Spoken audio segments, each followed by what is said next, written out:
बिस्मिल्लाहिर्रहमानिर्रहीम। Dear student, अस्सलाम वालेकुम। हमारा आज का टॉपिक है ह्यूमन यूरिनरी सिस्टम। हमने पिछले लेक्चर में देखा था कि यूरिनरी सिस्टम जो है वो one pair of kidneys, one pair of ureters, एक यूरिनरी ब्लैडर्स और एक यूरेथ्रा पर मुश्तमिल होता है। अगर आपने वो मेरी वीडियो नहीं देखी तो डिस्क्रिप्शन में उस वीडियो का लिंक मौजूद है, तो पहले आप वो वीडियो वहां से देख सकते हैं। तो आज हम देखते हैं फंक्शनिंग ऑफ किडनीज। तो किडनी का जो मेन फंक्शन है वो यूरिन फॉर्मेशन है, और हम जानते हैं कि जो फंक्शनल यूनिट किडनी का है वो नेफ्रॉन कहलाता है। तो देखते हैं यूरिन फॉर्मेशन। यूरिन फॉर्मेशन जो है ये 3 स्टेप्स पर मुश्तमिल है: प्रेशर फिल्ट्रेशन, सिलेक्टिव रीअब्जॉर्प्शन और ट्यूबुलर सेक्रीशन। तो प्रेशर फिल्ट्रेशन क्या है? प्रेशर फिल्ट्रेशन हम कहते हैं कि जब हमारी रेनल आर्टरीज किडनी में दाखिल होती है तो वो आर्ट्रियोल्स में तकसीम हो जाती है, और ये आर्ट्रियोल्स फिर ग्लोमेरुलस में पहुंचती हैं। ग्लोमेरुलस में हम कहते हैं कि ये आर्ट्रियोल्स जो होती हैं ये कैपिलरीज में डिवाइड हो चुकी होती हैं। यहाँ पर जो ब्लड का प्रेशर होता है वो बहुत ज्यादा होता है। इस ब्लड प्रेशर की वजह से हम कहते हैं कि ब्लड से वाटर, सॉल्ट, ग्लूकोज और यूरिया, ये ब्लड से निकलकर बोमेन कैप्सूल में पहुंच जाते हैं। यानी ये 4 चीजें कौन कौन सी, दोबारा देख लें। पानी, साल्ट, ग्लूकोज और यूरिया, ये ब्लड से निकलकर बोमेन कैप्सूल में पहुंच जाते हैं।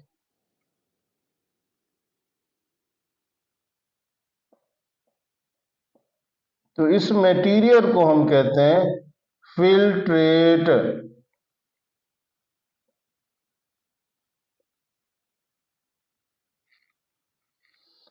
हमारा नेक्स्ट जो स्टेप है वो है सिलेक्टिव रीअब्जॉर्प्शन।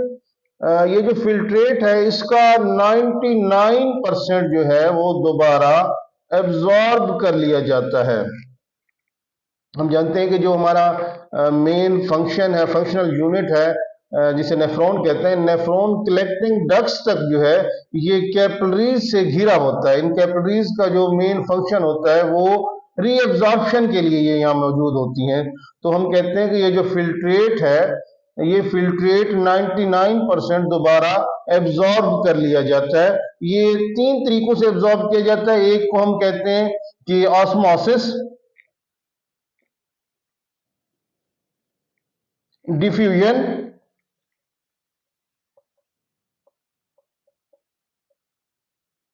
और एक्टिव ट्रांसपोर्ट। एक्टिव ट्रांसपोर्ट के जरिए ये जो फिल्ट्रेट था ये दोबारा एब्जॉर्ब कर लिया जाता है। ये एब्जॉर्प्शन इसकी कहाँ कहाँ होती है?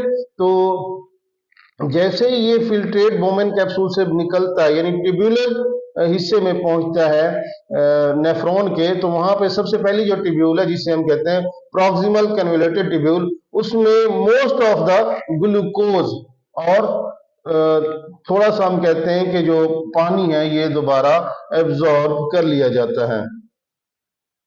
प्रॉक्सिमल कन्वोल्यूटेड ट्यूब्यूल्स के बाद जो डिसेंडिंग हिस्सा है लूप ऑफ हेनले का, ऊपर से नीचे को आता हुआ जो हिस्सा है उसमें पानी को जो है एब्जॉर्ब कर लिया जाता है। नेक्स्ट जो असेंडिंग पार्ट है लूप ऑफ हेनले का, यानी नीचे से ऊपर को जाता हुआ जो हिस्सा है, उसमें से सॉल्ट को रीएब्जॉर्ब कर लिया जाता है। और आखिर में हम कहते हैं कि जब ये फिल्ट्रेट पहुंचता है डिस्टल कन्वोल्यूटेड ट्यूब्यूल में, तो वहां पे पानी को दोबारा रीएब्जॉर्ब कर लिया जाता है। तो तीसरा जो स्टेप है वो ट्यूबुलर सेक्रीशन। हम कहते हैं कि जो ब्लड से डिफरेंट आयंस हैं या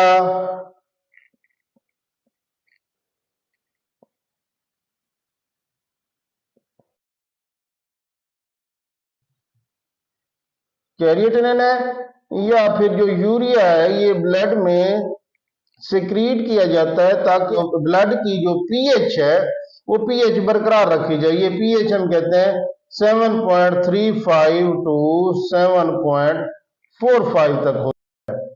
पीएच 7.35 से 7.45 बरकरार रखने के लिए ये आयंस है, कैरोटीन है और यूरिया जो है ये ब्लड में सेक्रीट की जाती है। इस अमल को हम कहते हैं ट्यूबुलर सिक्रीशन।